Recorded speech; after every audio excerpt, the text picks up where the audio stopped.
I still remember the sound of the traffic that morning. It was cold and gray, and the streets of London were already full. People were rushing to work, holding coffee cups and phones, their faces tired and busy. I was one of them, walking fast, thinking about my next meeting. My name is Clara, and at that time, I was 29 years old. I worked in a tall glass building in the city, and I thought my life was everything I had dreamed of. I had worked hard to get there. My parents were proud of me, and my friends said I was lucky. I had a good salary, a small but pretty apartment, and a boyfriend who everyone said was perfect. His name was Daniel, and he worked in finance. We often met after work in the same cafe near the office. We talked about promotions, holidays, and sometimes about buying a flat together. It all sounded right, but somewhere deep inside, something always felt missing. That morning, I was standing at a crossing, waiting for the light to change, when I saw a young woman sitting on the ground. She was playing a guitar, singing softly, her voice calm and full of peace. She had no coat even though the air was cold. People walked past her without looking. I stopped for a second. I don't know why, but the sound of her voice stayed with me the whole day. In the meeting that followed, I could still hear it. The day was long, full of numbers, reports, and endless emails. When I got home that evening, I stood by the window and looked down at the city lights. I should have felt proud of what I had built, but instead, I felt tired. My phone was full of messages, but none of them made me happy. Daniel sent a text saying he would be late again. I ate dinner alone and told myself that this was just what adult life was like. But I couldn't stop thinking about that woman with the guitar. She looked free in a way I had never felt. A few weeks later, something happened that changed everything. Daniel and I were supposed to go on a short trip to Paris. I had been looking forward to it for weeks. On the morning of our flight, I got a message from him. He said something had come up at work, and he couldn't make it. He told me to go without him. I sat on my suitcase for a long time. I didn't even cry. I just felt empty. It was like my life had become a list of things I never really wanted. That evening, I walked through the city alone. The wind was sharp, and the lights felt cold. I passed the same corner where the guitar player had been before, but she wasn't there. I stood there for a while, thinking about her voice, and something inside me broke. I realized I didn't want this life anymore. I didn't want the meetings, the noise, or the endless race to be successful. I didn't even want the version of love that felt so empty. I wanted something real, something that would make me feel alive again. I didn't make a big decision that night. It started as a quiet thought, a whisper in my mind. I began reading travel blogs during my lunch breaks, stories of people who left everything to explore the world. I watched videos of mountains, oceans, and small villages where people lived simple lives. I imagined myself there, far from London, far from the noise. Each day the thought grew stronger. It became harder to ignore. One evening, I came home from work and looked around my apartment. The walls were white, the furniture clean and modern, but there was no warmth. Everything looked perfect, but it didn't feel like home. I opened my laptop and searched for volunteer programs abroad. I found one in northern India. It was a small school for children in the mountains. They needed English teachers. My heart started to race. It sounded impossible, but at the same time, it felt right. For the next few days, I couldn't think about anything else. During meetings, my mind drifted to the image of mountains and clear skies. One afternoon, I opened the application form. It was long, full of questions about experience and motivation. I filled it out without thinking. When I pressed send, I felt both fear and relief. For the first time in years, I felt alive. A week later, I got an email from the program coordinator. They had accepted my application. I would need to arrive in India in 2 months. I sat at my desk, staring at the screen, my heart beating fast. I didn't know what to do first. I wanted to tell Daniel, but I also knew he wouldn't understand. For him, life was about plans and promotions.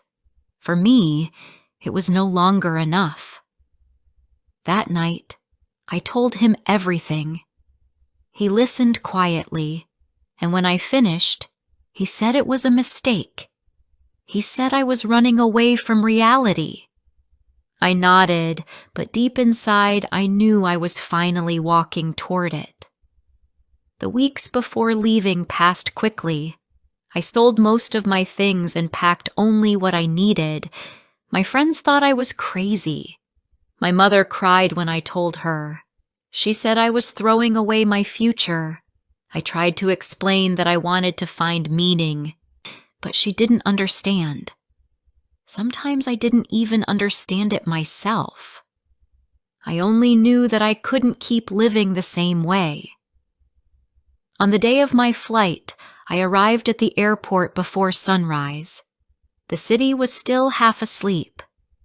I sat by the window, watching the planes move across the dark sky. My phone buzzed with messages, but I didn't read them.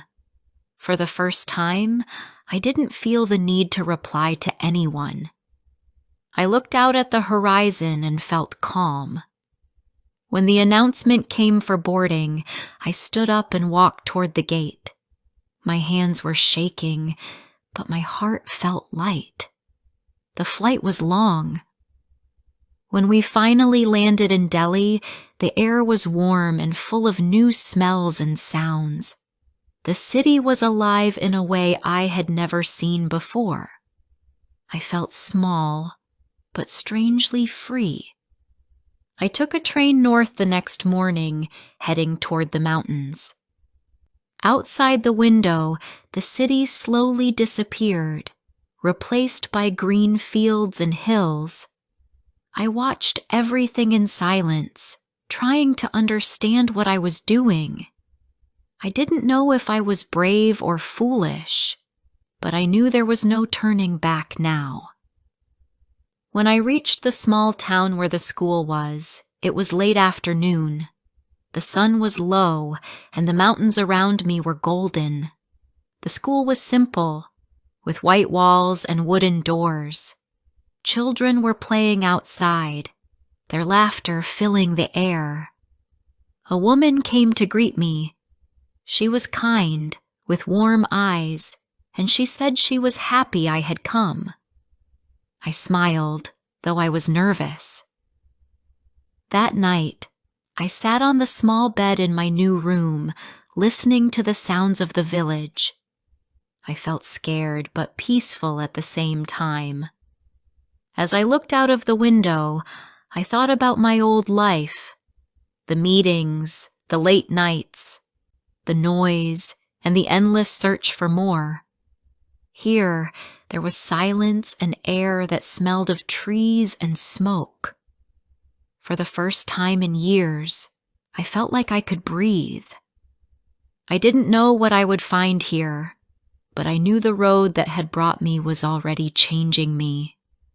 That night, before sleeping, I whispered to myself that this was not an escape. It was a beginning. I closed my eyes and listened to the wind moving through the trees. It was soft, quiet, and full of promise. I knew my life would never be the same again. Before I continue with the story, please like, subscribe, share, and let me know in the comments where you are listening from. Your support means a lot. Now let's continue. The first few days in the village felt like stepping into another world. Everything moved slowly. There were no tall buildings, no loud traffic, and no constant noise. The mornings began with the sound of roosters and children laughing. The air smelled of earth and wood smoke. People greeted each other with small smiles. I felt like I had entered a place that still remembered peace. At the small school, my main job was to help the children with English reading and writing. Most of them were between 6 and 12 years old. Their notebooks were old and torn, but they wrote carefully, with so much focus that it touched my heart. At first, I found it hard to speak slowly enough for them to understand, but soon I learned to listen more and to speak less. I realized that in London, I had always been in a hurry, even when I didn't need to be. Here, time felt softer, like it had space to breathe. Every evening I walked to the edge of the village. From there I could see the snow on the mountains in the distance. The light changed slowly, painting everything in gold before the night arrived. Sometimes I sat there for an hour, not thinking of anything. For years I had been chasing success and trying to prove my worth. Now I was sitting in silence, watching the sky change its color, and it felt more valuable than all the meetings and reports I had left behind. One evening, a little girl named Tara came to sit next to me. She was one of my students. She carried a small notebook in her hand and wanted me to help her with a poem she had written in English. It was about her mother, who had passed away when she was very young. Her writing was simple, full of small spelling mistakes, but every line was full of love. As I read her poem, I felt tears in my eyes. I realized that true beauty could live inside simple words. I told her that her poem was wonderful, and she smiled shyly. That night I thought about her words for a long time. The more I taught, the more I learned about myself. I began to see how much of my old life had been noise. I used to think that I needed to be important to be happy. I believed that I had to achieve more, buy more, and always move forward. But here, the days were filled with small tasks that had no reward except peace. Washing clothes in the river, cooking rice with the other teachers, or sitting around the fire at night taught me patience. I started to sleep better and to feel lighter. There was another teacher at the school named Mina. She was older than me, maybe in her 40s, and she had lived in the village all her life. She told me stories about her childhood and how the village had changed over the years. She spoke softly, but her words were strong.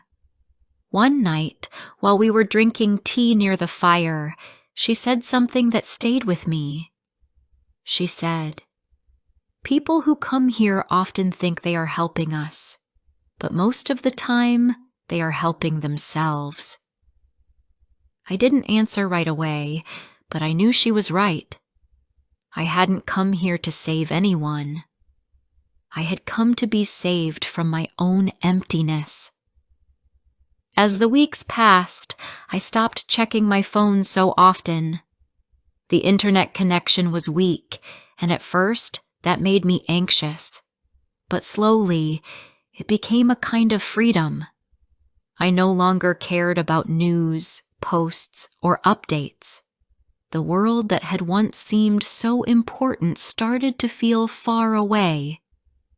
I sent a few short messages to my parents, but I never opened the messages from Daniel. I didn't need to read them to know what they said.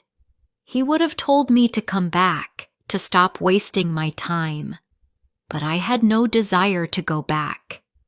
Sometimes I missed small things from my old life. I missed hot showers, soft beds, and clean clothes. But every time I missed them, I reminded myself that comfort had never made me happy. I was beginning to see how easy it was to live with less. The children laughed every day, even when they had no shoes or toys. Their joy was not built on things. It was built on connection.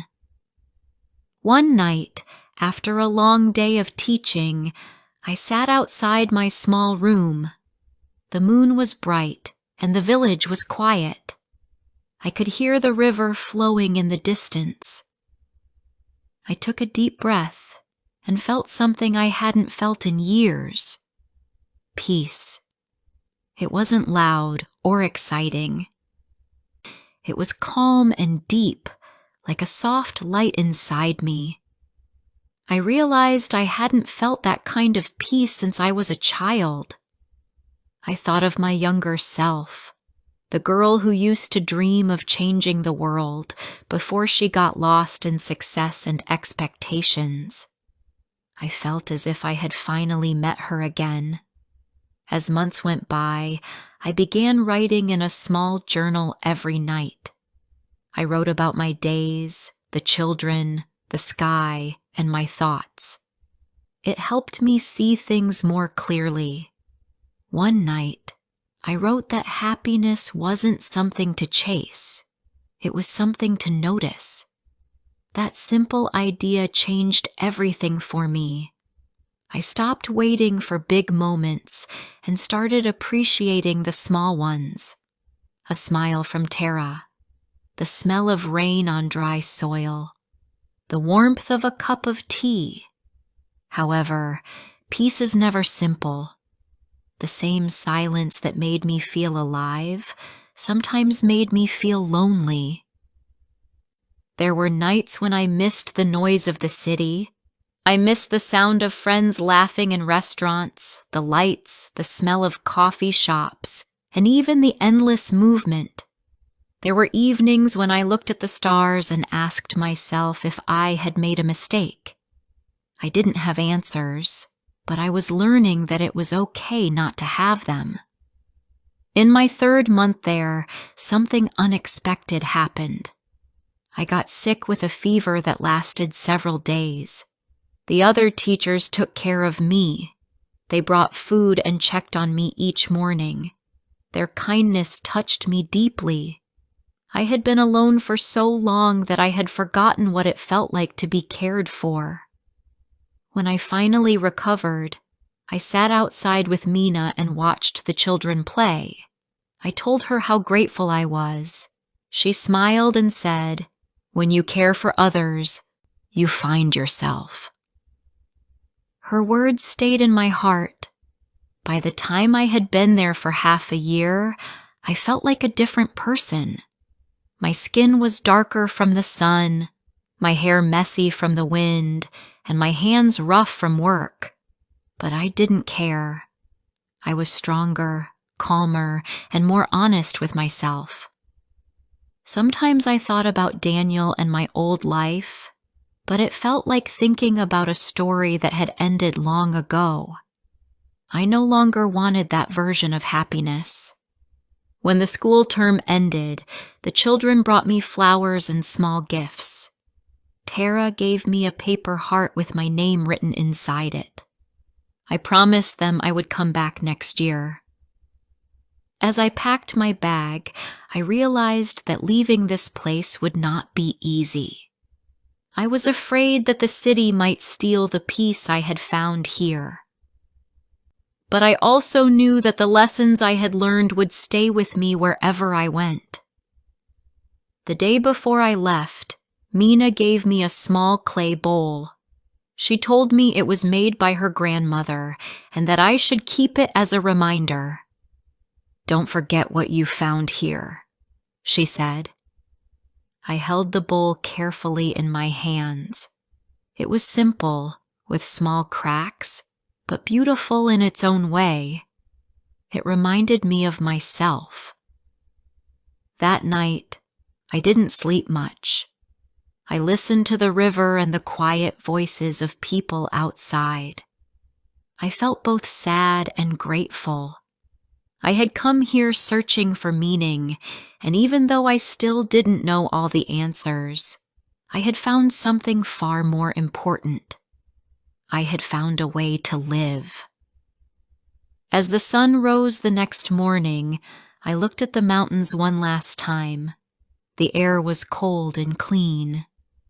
I whispered goodbye and walked toward the small bus that would take me down to the city. I carried only my backpack and the clay bowl. Everything else I had left behind. The road stretched in front of me, long and bright in the morning light. I didn't know where it would lead next, but I knew it had already changed me forever. When I returned to London, it felt like stepping into another life. The streets were crowded again, full of people rushing in all directions. The air was heavy with smoke and noise. My body was here, but my heart was still in the mountains. I carried the small clay bowl in my bag, wrapped in a scarf. It was the only thing that reminded me I had truly lived somewhere else. I went back to my apartment, which had been empty for almost a year. Everything was exactly as I had left it. The clean white walls, the modern furniture, and the cold light coming through the window. I stood in the middle of the room and felt nothing. It was strange to be home and not feel at home at all. I made a cup of tea and sat on the floor. I listened to the sounds outside, cars and people, and I realized how loud everything was. The next morning, I opened my laptop to check the hundreds of unread emails. Most were from work, a few from friends, and one from Daniel. I didn't open his message. I didn't need to.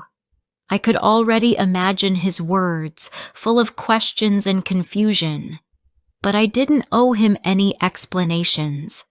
I had already explained everything the night I left. Now, it was time to live differently, even if the world around me didn't understand how. Finding a job again was not difficult. I had experience, and my old company welcomed me back quickly. They offered me a higher position, more responsibility, and more money. For a moment I felt proud, but the feeling didn't last. On my first day back in the office, I sat in front of my computer, staring at the endless emails and meetings on my calendar. Everyone spoke about targets and deadlines as if they were the most important things in the world. I smiled and tried to fit in, but inside I felt like a stranger. During lunch breaks, I often walked outside to find quiet corners.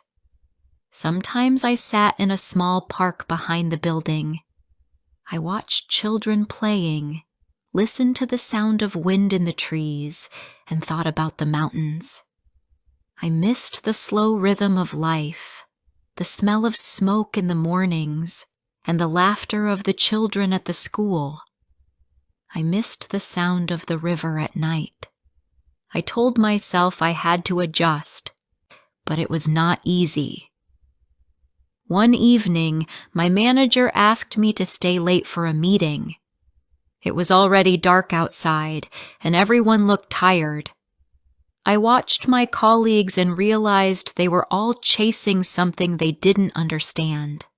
They were like I had once been, always running, always busy, always afraid to stop.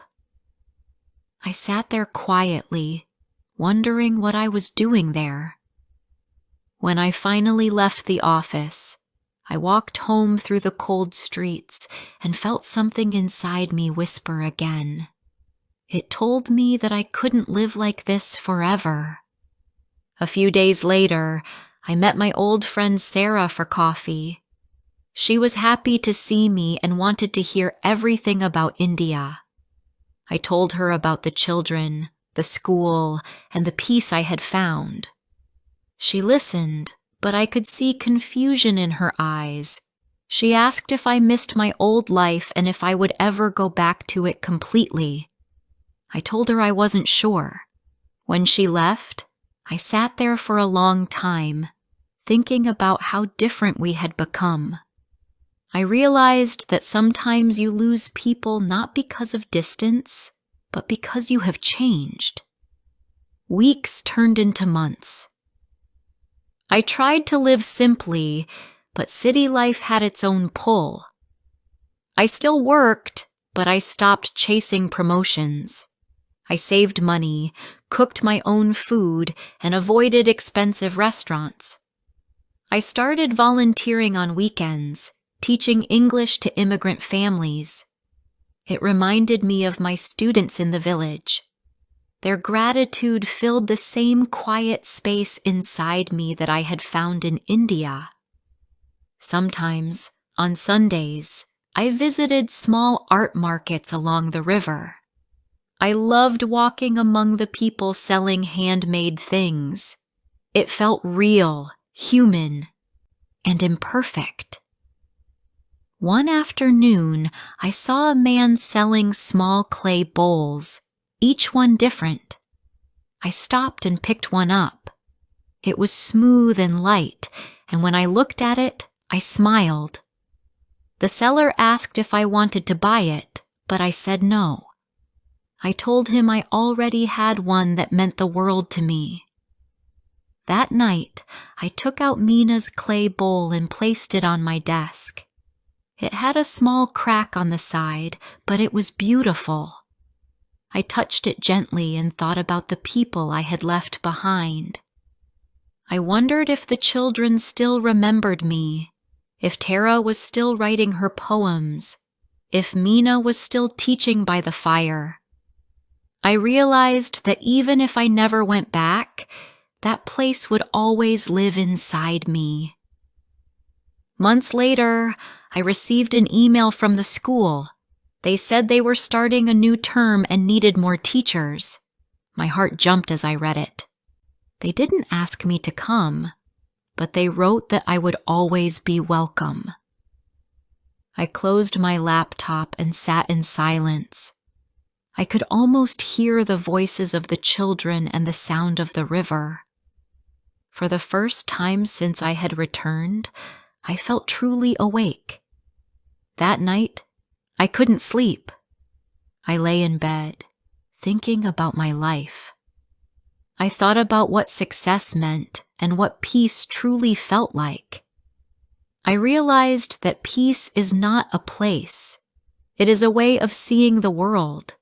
It is something you carry inside you, even when life around you is noisy and fast. India had taught me that. The mountains had taught me that. Mina and Tara had taught me that. A few weeks later, I took some time off work and traveled to the countryside of England.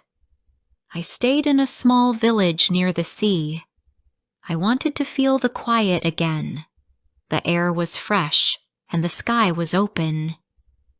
I walked by the cliffs every morning and listened to the waves crash below. I began to write again in my journal, something I hadn't done since leaving India. I wrote about the difference between living and existing. I wrote that I never wanted to forget the lessons of that road that had changed me. One morning, while walking along the beach, I met an old woman collecting shells. She told me she came there every day to find the most beautiful ones. She said that each shell carried a story of the sea. I helped her for a while, and she gave me a small white shell as a gift. When I looked at it, I thought of the clay bowl. Both were small, imperfect, and full of meaning. When I returned to London again, I felt lighter. I kept the shell next to the bowl on my desk. They were both reminders of what mattered most. Life had not become easier, but it had become clearer. I no longer wanted to escape the world. I wanted to live in it differently. As time passed, I stopped thinking about what I had lost and started focusing on what I had found. I had found stillness. I had found gratitude. I had found the ability to listen, not just to others, but to myself. The world outside was still noisy, full of people rushing to places they didn't love. But I no longer felt part of that race. Sometimes people asked me why I had gone to India or what I had been searching for. I usually smiled and said I was looking for peace. But the truth was deeper. I had gone there to find myself, and in doing so, I discovered that meaning isn't something you find. It's something you build each day through kindness, honesty, and quiet choices. 1 year later, I finally returned to the village for a visit. When I arrived, everything looked smaller but still full of life. The children ran toward me, their laughter filling the air. Mina hugged me and said, "I told you the mountains would call you back." I smiled because she was right. I was home again, but this time I understood what home truly meant. That night, I sat by the fire with the teachers, listening to their stories. The stars were bright above us, and the air smelled of wood and dust. I felt grateful.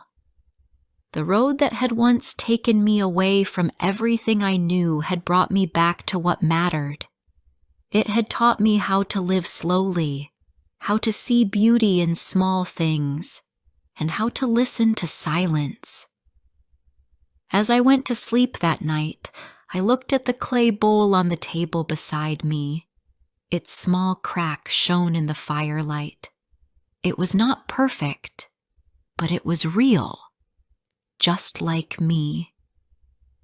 I smiled and closed my eyes, knowing that no matter where I went next, I would never lose this peace again. The road had done its work. It had changed me forever. If you liked my story, please like, comment, and share.